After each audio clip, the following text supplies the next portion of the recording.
이제 우리 하나님 말씀 같이 살펴보시겠습니다. 하나님 말씀은 구약 에스라 10장입니다. 구약 에스라서 10장 1절부터 5절, 구약 723페이지에 있습니다. 구약 성경 723페이지에 있는 에스라 10장 1절부터 5절까지 우리 한 절씩 교독해서 읽도록 하겠습니다. 1절 제가 먼저 읽습니다.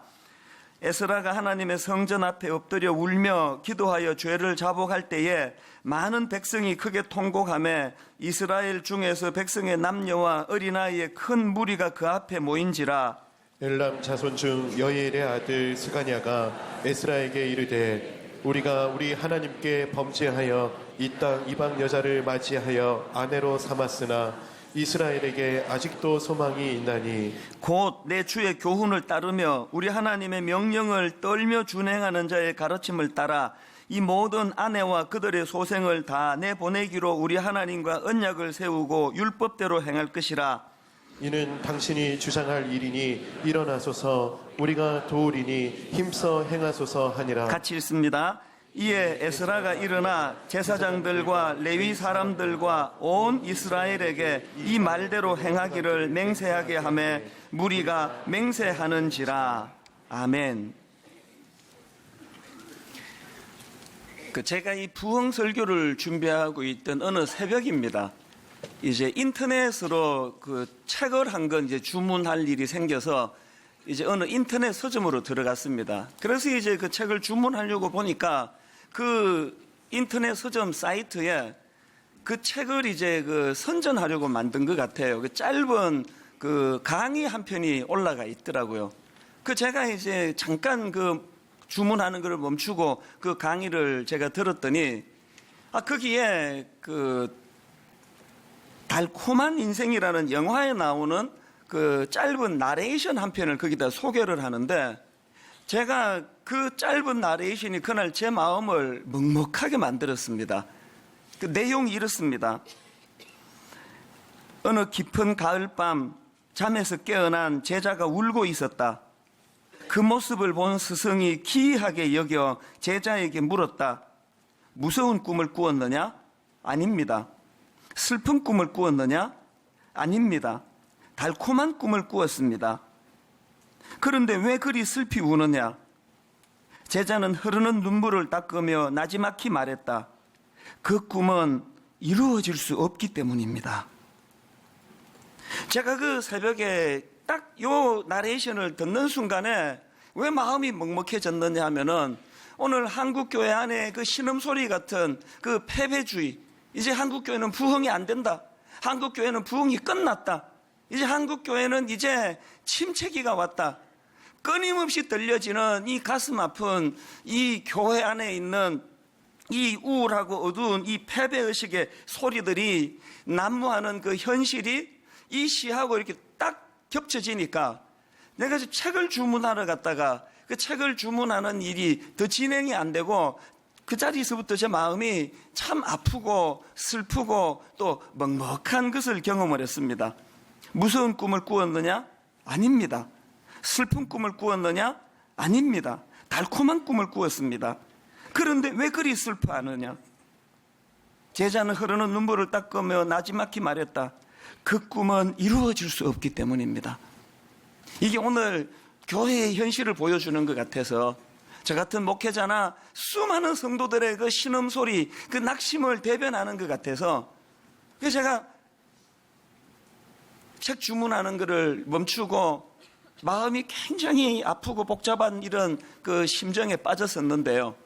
그날 그 새벽에 주님께서는 참 저를 불쌍하게 보시고 이런 저를 위로하시느라 이 위로가 되는 찬송가에 있는 찬양 하나를 저에게 떠올려 주셨습니다. 주여 지난 밤 내 꿈에 배었으니 그 꿈 이루어 주옵소서. 밤과 아침에 계시로 보여주사 항상 은혜를 주옵소서. 나의 놀라운 꿈 정녕 남이 끼는 장차 큰 은혜 받을 편이 나의 놀라운 꿈 정녕 이루어져 주님 얼굴을 배우리라.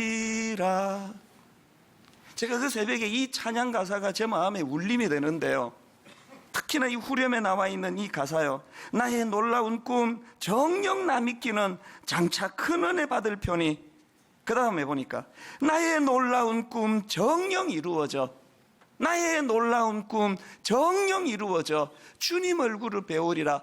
이 찬양 가사가요, 왜 그리 슬피 우느냐? 그 꿈은 이루어질 수 없기 때문입니다. 그 눈물을 흘리는 제자의 모습하고 이 찬양 가사가 겹쳐지면서 그날 제가 많은 생각을 했습니다. 여러분, 오늘 이 시대, 이 세상이 우리에게 던져주는 게 뭡니까? 이 찬양 3절 가사를 보니까요, 세상 풍조는 나날이 변하여도 나는 내 믿음 지키리니. 그 다음 보십시오. 인생 살다가 죽음이 꿈 같으나 오직 내 꿈은 참되리라. 이 나날이 변하는 이 세상 풍조는요, 우리를 어디로 끌고 갑니까?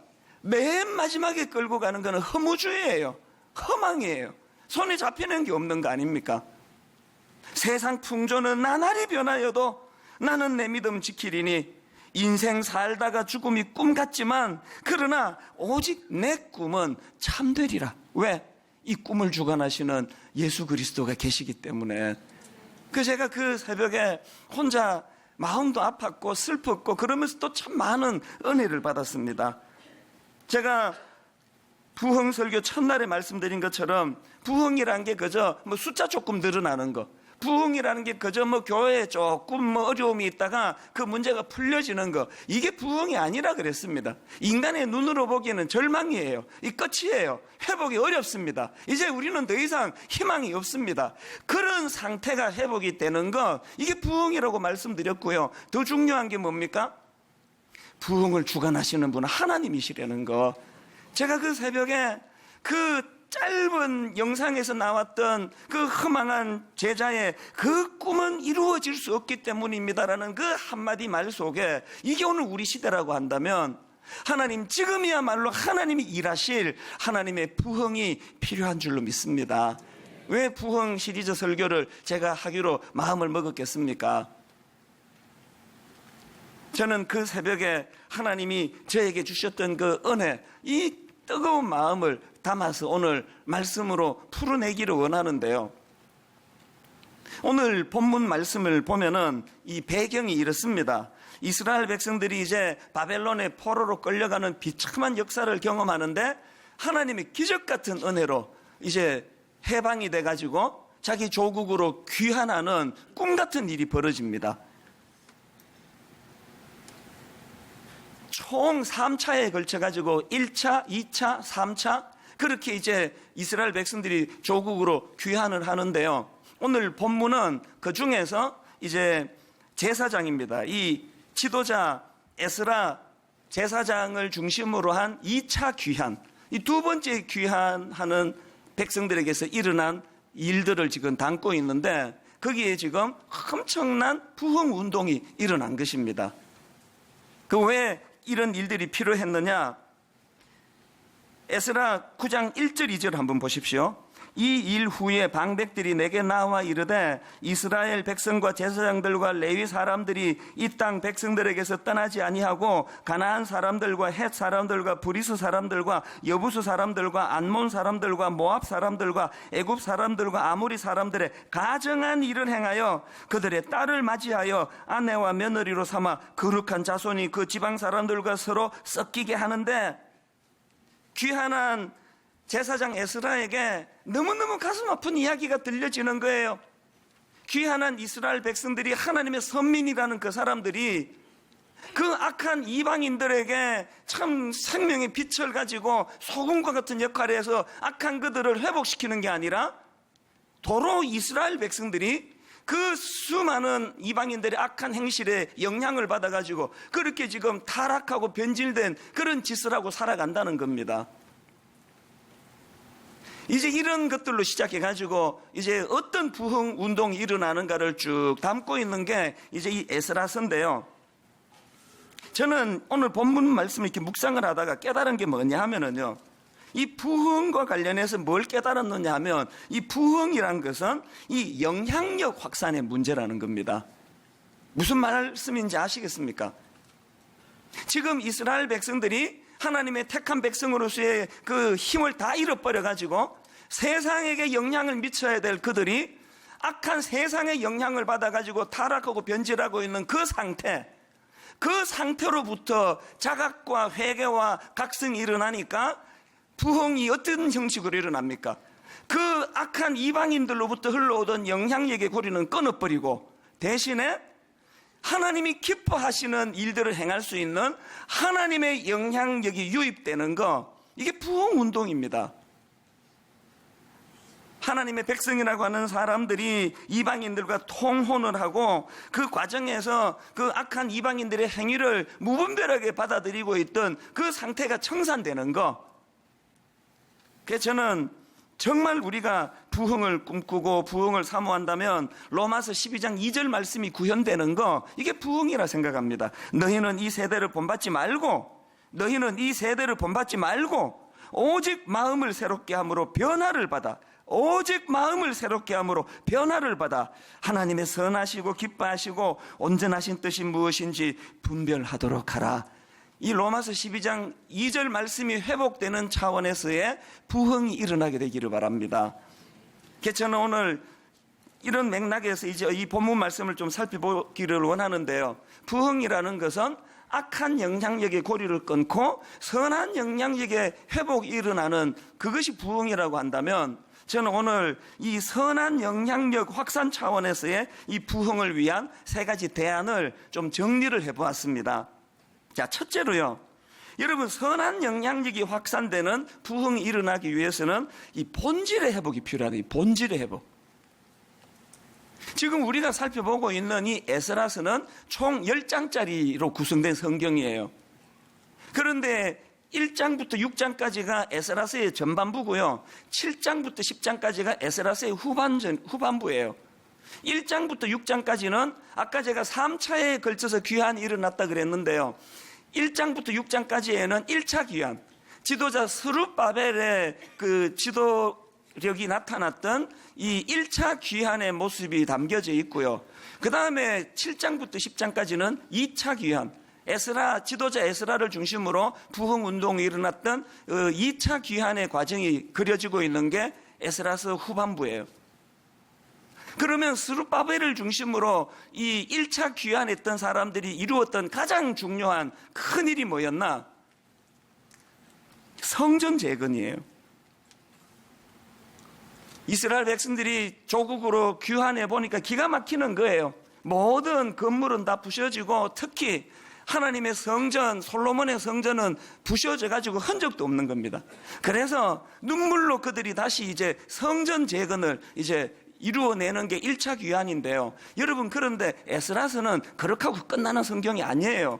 그런 눈에 보이는 건물 하나 세우고 끝나는 게 아니고, 전반부에서 그렇게 성전이 복구가 되었다면 이제 후반부에는 2차 귀환자들이 그 복구된 성전을 중심으로 이스라엘 백성들의 회개운동, 마음의 성전이 복구되는 겁니다. 제가 이 일련의 과정들을 쭉 보면서 하나님이 기뻐하시는 부흥이라는 것은 그런 겉으로 보이는 건물이 회복되는 게 아니에요. 그 겉으로 보이는 성전 짓는 거, 이게 끝이 아니고 우리 마음의 성전이 지어지는 거예요. 우리의 첫사랑이 회복이 되는 거예요. 약한 생활을 끊어버리고 하나님의 자녀로 돌아가고자 하는 각성 운동이 일어나는 것까지, 이게 왜 가슴이 아프냐? 아무것도 없던 이 대한민국에서 복음이 이 땅에 들어오고 우리 이때 어른들이 에스라서 1장부터 6장까지처럼 얼마나 애써서 예배드리는 예배당을 만들고 교회를 건축하고 했습니까? 근데 우리의 현실은 뭐예요? 6장에서 이 진도가 잘 안 나가는 거 아닙니까? 건물까지는 다 잘 지었는데 그 지어진 예배당 안에서 우리 마음의 각성이 일어나고 우리가 어찌할꼬 탄식하면서 이 약한 세상의 영향력 아래 노출되어 있는 우리를 자각하고 가슴을 찢는 일들이 잘 일어나지 않는 것, 이 비극 아닙니까? 지난주에도 말씀드렸지만 2006년도에 있었던 평양 대부흥 100주년을 맞이해가지고 모든 교회들이 부흥을 그렇게 갈망했는데 상암 경기장에 수만 명의 사람들이 모여서 하루 종일 금식하며 울부짖으며 부흥을 달라고 기도했는데 왜 하나님이 기뻐하시는 부흥이 안 일어났다고요? 부흥은요, 그런 일회성 이벤트로 일어나는 게 아닙니다.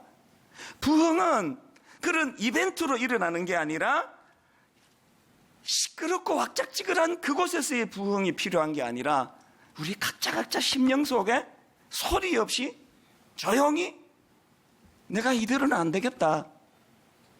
내 이렇게 살아서는 안 되겠다. 각자 개개인의 조용한 각성에서부터 부흥이 시작되는 거 아닙니까? 영적인 부흥은 그렇게 어마어마하고 막 온 세계를 뒤집어 놓고 그렇게 외쳐서 되는 게 아니에요. 아주 작은 거, 내가 그리스도인으로서 이렇게 게으르게 살면 안 되겠다. 하루하루 그냥 밥이나 축 내고 그저 내 자식 무슨 대학 가야 되는 거에만 온 관심이 집중돼 있고 내가 이렇게 가치 없이 살면 안 되겠다. 내가 좀 더 가치 있는 인생이 돼야 되겠다. 이 작은 자각에서부터 부흥이 시작되는 거 아닙니까? 사업하시는 분, 대한민국에서 거짓말 안 하고 어떻게 사업을 해?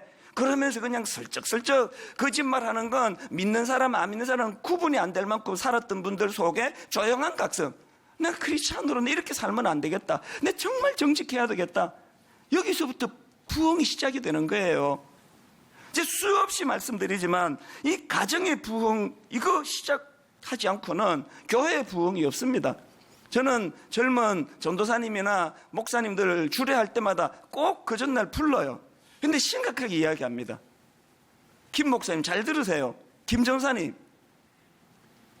당신은 지금부터 옆에 있는 이 배우자로 나서는 이 자매, 이 한 자매에게 온 정성을 다해서 섬기며 이 한 자매가 남편을 향해 우리 남편은 진짜 목사입니다. 이런 평가를 받아낼 수 없다면 그건 실패한 목회자입니다.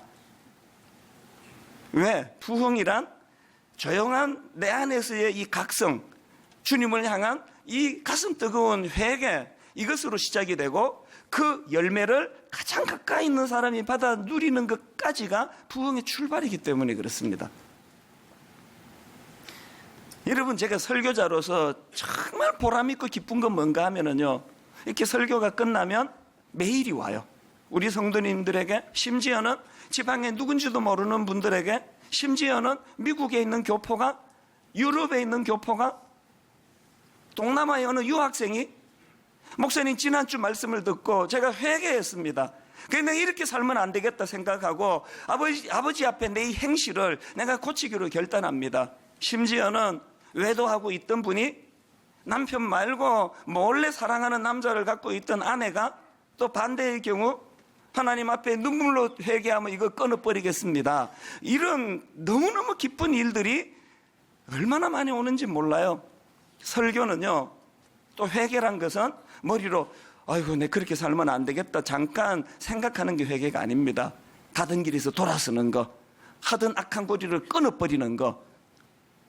저는 여러분 내면에 이 세상 풍조 악한 영향력의 고리는 끊어지고 하나님으로부터 공급되는 은혜의 영향력 아래 놓이는 이런 부흥을 맛보게 되시기를 바랍니다.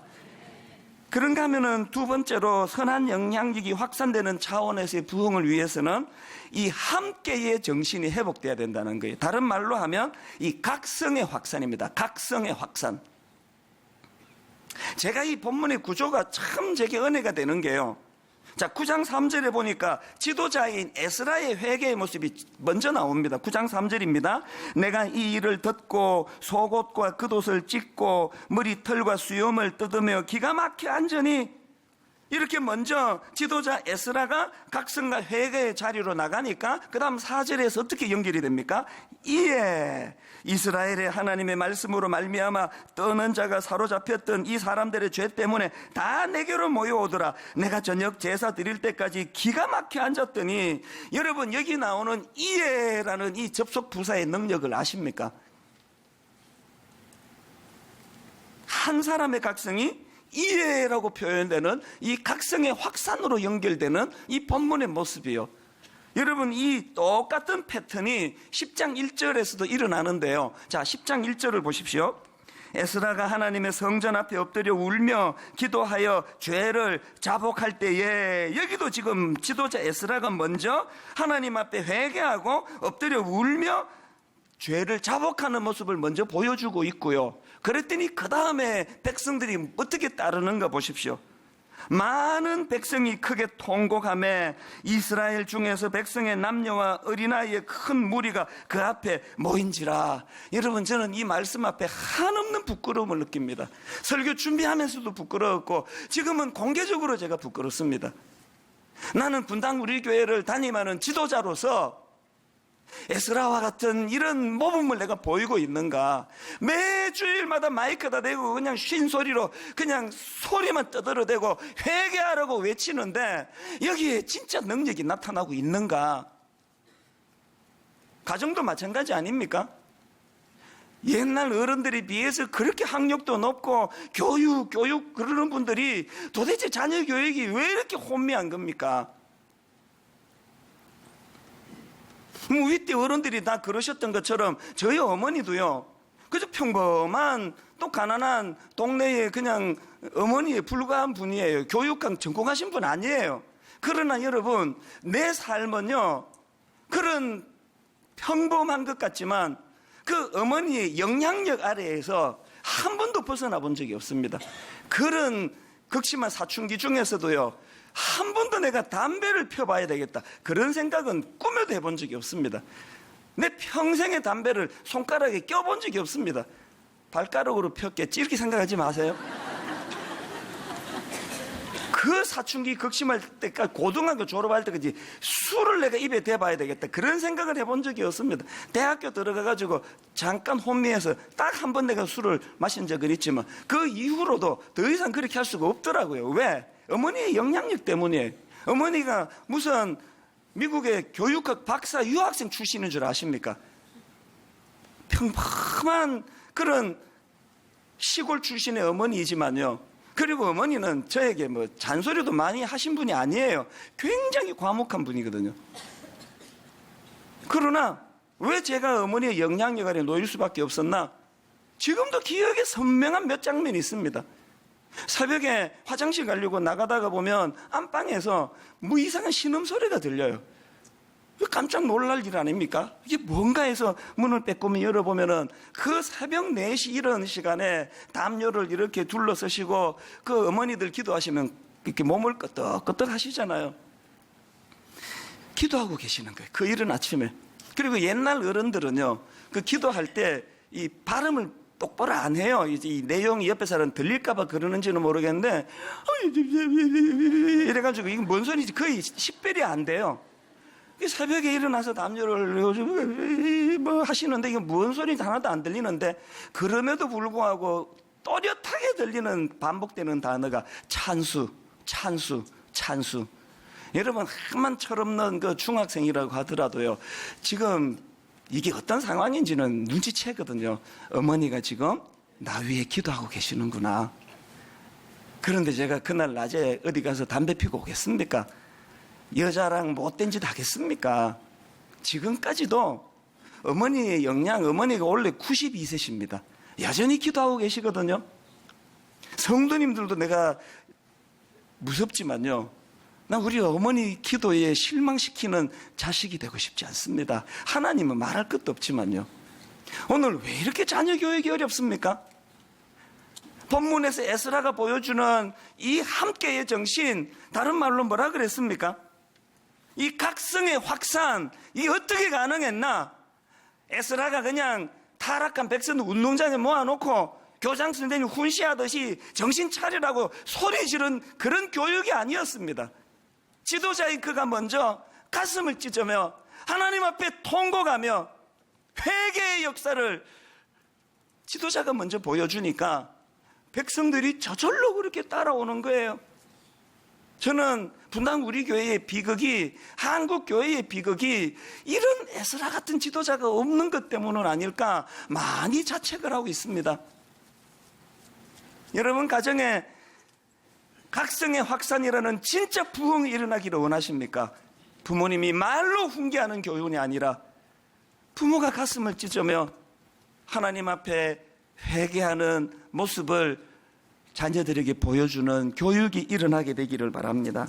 여러분, 지난주에 제가 야곱을 사례로 이 부흥이란 것은 다름 아닌 이 나로부터 시작되는 것이다, 그것을 제가 설교를 해드렸다면요, 오늘의 포인트는 뭐냐? 나로부터 시작되는 것이 부흥임을 자각하는 것도 중요하지만 더 중요한 것은 나로부터 시작된 부흥이 나로부터 그렇게 하다가 끝나면 그 부흥이 아니에요. 나로부터 시작된 이 부흥이, 이 각성이 확산되는 거예요. 흘려보내는 거예요. 본문의 에스라가 보여주는 것처럼. 여러분, 이번 여름에 제가 이 겨울나무 이야기를 몇 차례나 해드리지 않았습니까? 지난주 같으면은 체감 온도가 막 27도, 28도 되는 그 혹한 속에서도 겨울나무가 버티면서 봄을 꿈꾸는 것처럼 아무리 추워도 봄은 반드시 온다. 이 나무들의 버팀 때문에 봄은 오게 되어 있다는 말씀을 몇 번 드렸는데, 그것보다 더 중요한 게 뭔지 아십니까? 여러분, 나무 한 그루가 각성해서 봄을 기다린다고 봄은 오지 않습니다. 이런 차원에서 저는 성공회대 신영복 교수님을 참, 이런 면에서 저는 존경하는데요, 저는 이분이 쓴 책이 참 좋습니다. 이분이 쓴 책 중에 제목 중에 하나가 더불어숲. 제목 안에 이 저자가 뭘 말하고 싶은지 다 담겨 있는 거 아닙니까? 또 신영복 교수님이 쓴 책 중에 비슷한 제목이 또 있습니다. 여럿이 함께 숲으로 가는 길. 여러분, 그 더불어 숲이라는 그 책에 보면은 저자가 이런 표현을 씁니다. 우리 더불어 숲이 되어 지키자. 나무 한 그루 각성하는 게 포인트가 아닙니다. 우리 함께, 더불어 함께. 그 지도자 에스라의 각성이 확산되는 이런 아름다운 함께의 정신. 저는 뭐 찬양을 원래 좋아합니다만 개척 초기부터 좋아했던 찬양이 또 하나 있습니다. 저 장미꽃 위에 있을 아직 맺혀 있는 그때에. 여러분, 이 찬양은요, 한편의 시예요, 시. 이 찬양을 부르면 막 머릿속에 찬양 가사가 그림이 그려져요. 저 장미꽃 위에 있을 아직 맺혀 있는 그때에 귀에 은은히 소리 들리니 주 음성 분명하다. 후렴이 어떻게 연결이 됩니까? 주님 나와 동행을 하면서 나를 친구 삼으셨네. 결론, 우리 서로 받은 그 기쁨은 알 사람이 없도다. 이게 신앙생활이에요. 이게 여기서 우리는 주님과 나 이야기하는 거 아닙니까? 주님이 나와 동행을 하시면서 나를 친구 삼으셨기 때문에 그 영적인 동산에 주님과 함께 거닐면서 우리 서로 받은 그 기쁨은 알 사람이 없도다. 이 신앙생활이에요. 저는요, 이렇게 설교 준비해서 여러분 앞에 설교할 때도 너무너무 기쁜데요, 이 순간보다 더 기쁜 게 뭔지 아십니까? 저의 새벽 시간이에요. 고요한 새벽에 주님과 독대하며 주님의 말씀을 묵상하며 주님과 더불어 함께 동행할 때 우리 서로 받은 그 기쁨은 알 사람이 없도다. 이 신앙생활의 묘미예요. 그러나 여러분, 그렇게 하고만 끝내는 게 신앙이 아니에요. 1차적으로 우리 서로 받은 그 기쁨에 우리는 주님과 나를 가리키는 우리지만, 이 은혜를 받았던 우리가 해야 되는 것은 흘려보내는 우리예요. 너와 나 사이의 우리, 이 우리 서로 받은 그 기쁨, 이 기쁨까지 가는 것이 신앙생활인 줄로 믿습니다. 여러분, 이런 맥락에서 저는 또 부탁을 합니다. 매 추석 때마다, 매 설날 때마다 부탁을 드리는데요, 이제 다음 주일이 또 추석 연휴 아닙니까? 고향에 가기로 계획되어 있는 분, 제가 달력을 보니까 이번 추석은 주일부터 수요일까지로 돼 있어가지고 이제 와서 우리 교회 와서 예배 드리고 가면 되겠다, 이런 생각을 하시는 분은 생각을 다 바꾸게 되시기를 바랍니다. 시골 교회 가서 예배를 드리세요. 우리 교회 안 오셔도 됩니다. 그리고 시골 교회 가서 헌금 인색하게 하지 말고 덤뿍 하세요. 경제적으로 어려우면요, 분당 우리 교회 하기로 했던 거 거기 다 내고 오시면 여기 안 하셔도 돼요. 거기 가서 11조도 드리고 오세요. 옛날에 우리가 자랄 때는요, 목사님들이 그 설날 앞두고 설교할 때 예배는 자기 교회에서 드리는 겁니다.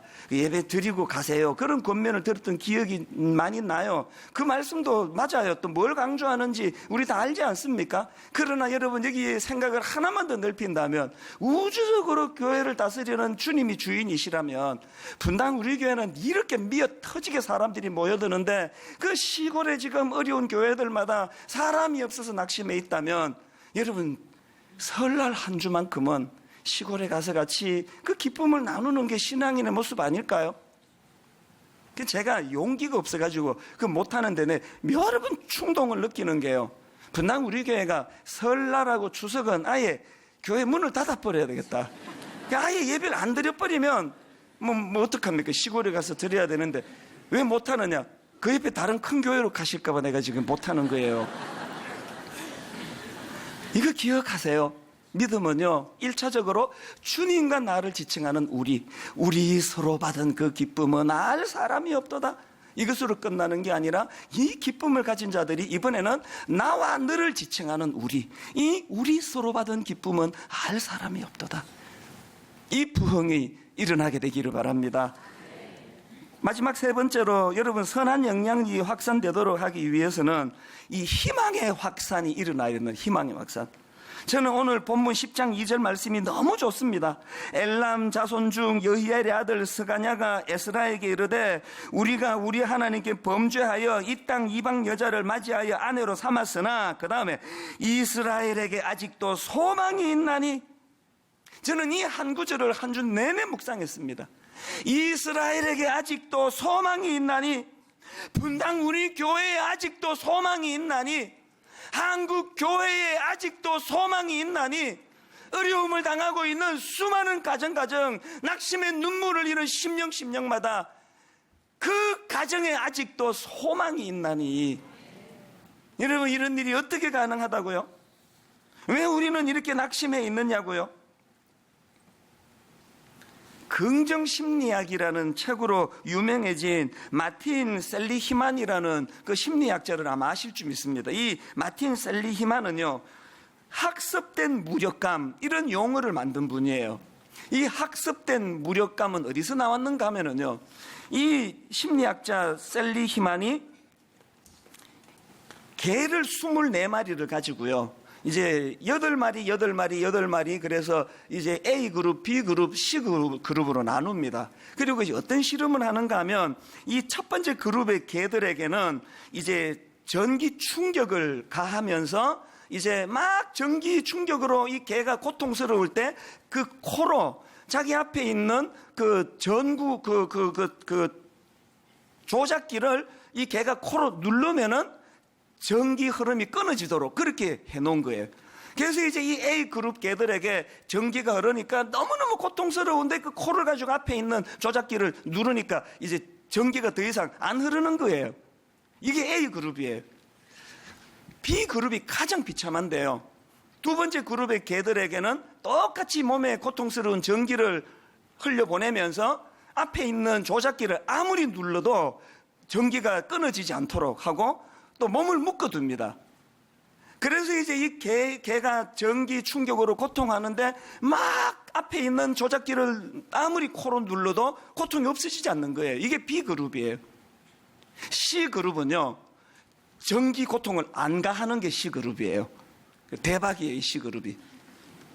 이렇게 이제 오래 실험을 하고요, 만 24시간이 지나가지고 이 개들에게 똑같은 환경에 이제 그 실험실로 데리고 가는데요, A, B, C 똑같이 주는 게 뭐냐, 전기의 충격을 줘요. 그리고 이제 그 턱을 나지막하게 만들어 가지고 언제든지 그 턱을 넘어 도망갈 수 있도록 이렇게 장치를 해놓고 전기 충격을 가했습니다. 그랬더니요, 이 A그룹, 어제 자기가 전기가 왔을 때 자기가 막 코로 이것을 누르니까 전기가 그치는 걸 경험한 이 개는 전기 충격이 가하니까 그 낮은 턱을 확 넘어서 도망가 버리는 거예요.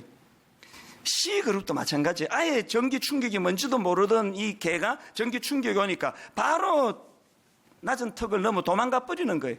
불행한 건 B그룹이에요. 아무리 전기가 가해지는데 아무리 코를 가지고 그 조작기를 두드려도 풀리지 않았던 이 개들은요, 뛰어넘어가면은 도망갈 수 있는데 시도를 하지 않는 거예요. 그 모든 고통을 감내하고 무기력하게 움켜려 있는 거예요. 그러면서 나온 용어가 학습된 무력감입니다.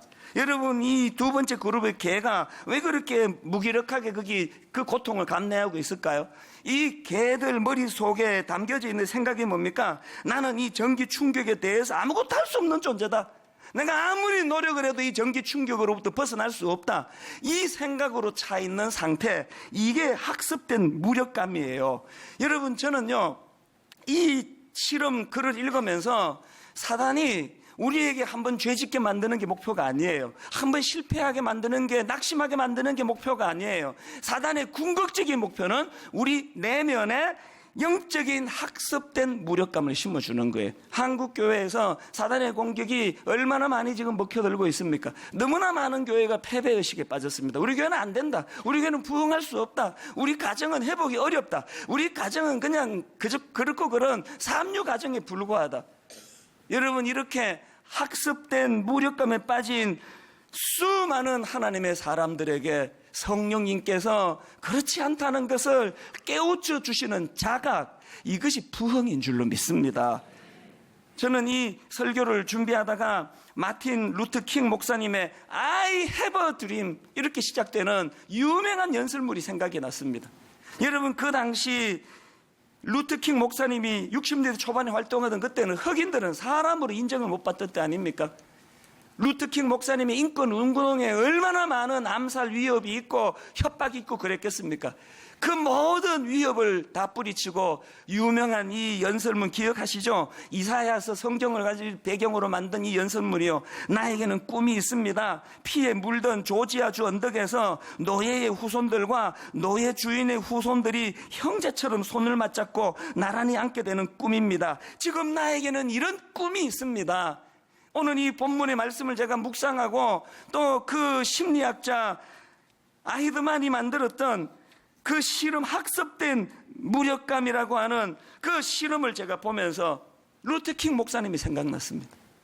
왜 이 목사님에게는 학습된 무력감이 없었을까? 저는 분당 우리 교회 모든 성도님들이 또 제가 사단의 공격 앞에 노출되어서 만연해 있는 이 학습된 무력감을 떨쳐내는 은혜가 있기를 바랍니다. 정말 이런 은혜를 여러분이 원하신다면요, 이사야 43장 18절 19절을 잊으시면 안 됩니다. 그래서 이번 주에 암송 9절입니다. 이 말씀을 한번 묵상해 보세요. 외우는 게 목표가 아니에요. 깊이 한번 묵상해 보세요. 너희는 이전 일을 기억하지 말며 옛날 일을 생각하지 말라. 보라, 내가 새 일을 행하리니 이제 나타낼 것이라.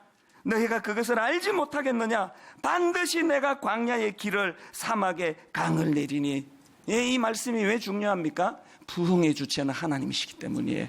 나는 무기력하지만, 나는 학습된 그 강아지처럼 어쩔 줄 몰라 하는 무기력한 존재지만 일하시는 하나님, 그런가 하면 정말 학습된 무기력감으로부터 벗어나기를 원하신다면 여러분, 오늘 기억해야 될 게 하나 더 있습니다. 10장 2절에 나오는 이스라엘에게 아직도 소망이 있나니, 이 말씀 바로 그 다음 나오는 3절을 보십시오.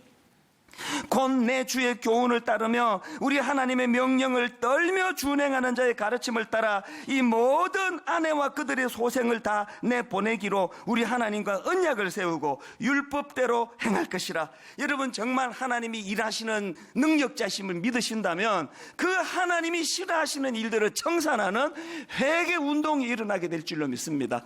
그들이 통혼과 그 악한 이방인들의 행실에 영향을 받아 물들었던 그들의 행실을 회개하고 끊어내는 여기서부터 부흥이 시작된다고 한다면 분당 우리 교회 안에 회개 운동이 일어나게 되기를 바랍니다. 결론을 맺으려고 합니다. 이 부분은 다음 주일날 제가 다시 더 거론하게 될 텐데요.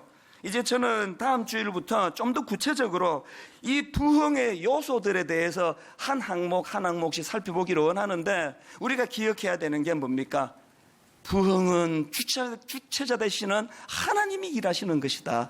그래서 매 설교 때마다 스가랴 4장 6절 말씀, 이 말씀 읽어드리고 말씀을 마무리하겠습니다. 그가 내게 대답하여 이르되 여호와께서 스룹바벨에게 하신 말씀이 이러하니라. 만군의 여호와께서 말씀하시되 이는 힘으로도 되지 아니하며 능력으로 되지 아니하고 오직 나의 영으로 되느니라. 그가 내게 대답하여 이르되 여호와께서 스룹바벨에게 하신 말씀이 이러하니라. 만군의 여호와께서 말씀하시되 이는 힘으로 되지 아니하며 능력으로 되지 아니하고 오직 나의 영으로 되느니라. 다시는 우리 입술에서 여러분 그 울고 있는 제자가 했던 그 말, 무서운 꿈을 꾸었느냐? 아닙니다. 슬픈 꿈을 꾸었느냐? 아닙니다. 그런데 왜 그리 슬피 우느냐? 그 꿈은 이루어질 수 없기 때문입니다. 이런 신음소리가 우리 입술에서 나오지 않기를 주님 이름으로 축원합니다. 여러분, 우리 아까 제가 불렀던 그 찬송가 490장이요. 주여 지난밤 내 꿈에 배었으니 그 꿈 이루어 주옵소서. 나의 놀라운 꿈 정녕 남의 끼는 장차 큰 은혜 받을 편이. 아버지, 내 꿈은 이루어질 수 있습니다. 주님이 내 꿈을 이루어 주실 줄 믿습니다. 가사를 생각하시면서 이렇게 찬양합니다. 주여 지난밤 내 꿈에 배었으니 지난밤 내 꿈에 배었으니 그 꿈 이루어 주옵소서. 밤과 아침에 계시로 보여주사 여러분이 감격이요 항상 은혜를 주옵소서.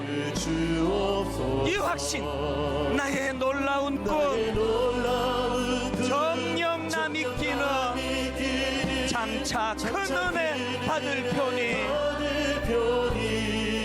나의 놀라운 꿈 정녕 이루어져 주님 얼굴을 배우리라. 마음 괴롭고 아파서 낙심될 때 내게 소망을 주셨으며 내가 영광의 주님을 바라보니 앞길 환하게 보이도다. 여러분, 이 꿈을 회복하십시오. 나의 놀라운 꿈 정녕 남이 끼는 장차 큰 은혜 받을 편이.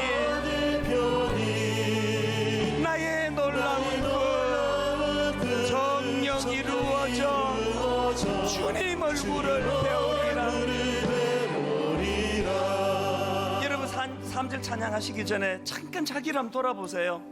사단의 공격 앞에 노출되어 있는 분, 학습된 무력감, 난 잘할 수 없다, 나는 회복이 안 된다, 우리 가정은 끝났다, 우리 자녀도 제대로 잘 성장하지 못할 것이다, 우리 자녀들도 행복하게 살지 못할 것이다. 끊임없이 흘러나오는 이 학습된 무력감에서 나오는 너무너무 부정적인 생각, 부정적인 말들, 이거 어떻게 하면 이 고리를 끊을 수 있을까요? 부흥의 주체자 되시는 하나님을 붙잡는 것밖에 없습니다. 이미 좌절감에 노출되고 길들여져 있는 우리의 노력으로는 회복이 어렵습니다. 여러분이 3절 가사를 보십시오. 세상 풍조는 나날이 변하여도 나는 내 믿음 지키리니. 내가 지키는 믿음이 뭐냐? 인생 살다가 죽음이 꿈 같으나 오직 내 꿈은 참되리라. 다시 주님 만날 그날을 기대하고 소망하며 주님 이 꿈이 회복되기를 원합니다. 우리 3절 가사를 생각하시며 딱 눈을 감고 영적으로 주님 바라보시면서 이렇게 노래하기 원합니다. 세상 풍조는 나날이 변하여도 세상 풍조는 나날이 변하여 나는 내 믿음 지키리니. 믿음 지키리니 인생 살다가 죽음이 꿈 같으나 살다가 죽음이 오직 내 꿈은 참되리라.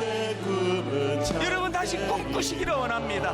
나의 놀라운 꿈 정녕 남이 끼는 장차 큰 은혜 받을 편이. 나의 놀라운 꿈 정녕 이루어져 주님 얼굴을 배우리라. 우리 다 자리에서 일어나셔서 3절 세상 풍조는 나날이 변하여도 나는 내 믿음 지키리니. 인생 인생 살다가 죽음이 꿈 같으나 여러분이 확신, 오직 내 꿈은 참되리라. 아멘. 정령 남이 끼는 장차 큰 은혜 받을 편에 나의 놀라운 꿈 정령 이루어져 주님 얼굴을 배우리라.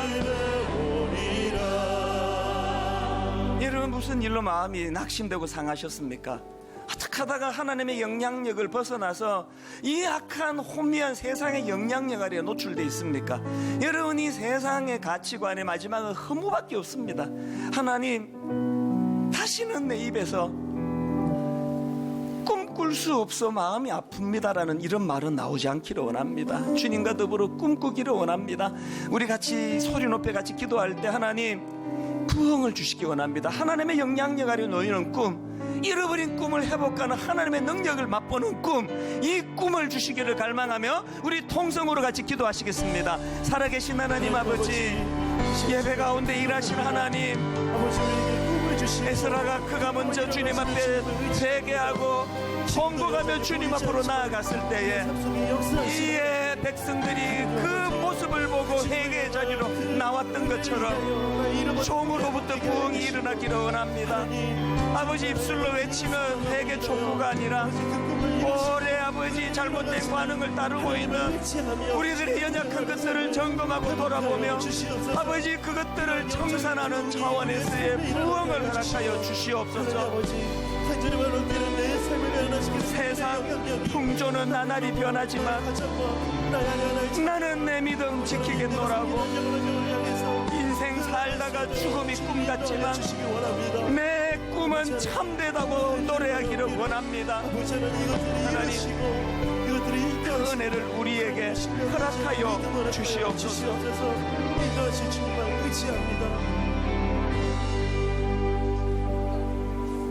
너희는 이전 일을 기억하지 말며 옛날 일을 생각하지 말라. 보라, 내가 새 일을 행하리니 이제 나타낼 것이라. 너희가 그것을 알지 못하겠느냐? 반드시 내가 광야의 길을 사막의 강을 내리니. 부흥의 주체자 되시는 하나님을 신뢰하며 아버지 그 하나님 싫어하시는 악한 행실을 청산하는 회개를 허락하여 주시옵소서. 주님 기뻐하시는 주님의 영향력 아래 놓여져 주님과 더불어 부흥을 맛보는 저희들이 되게 하여 주시옵소서.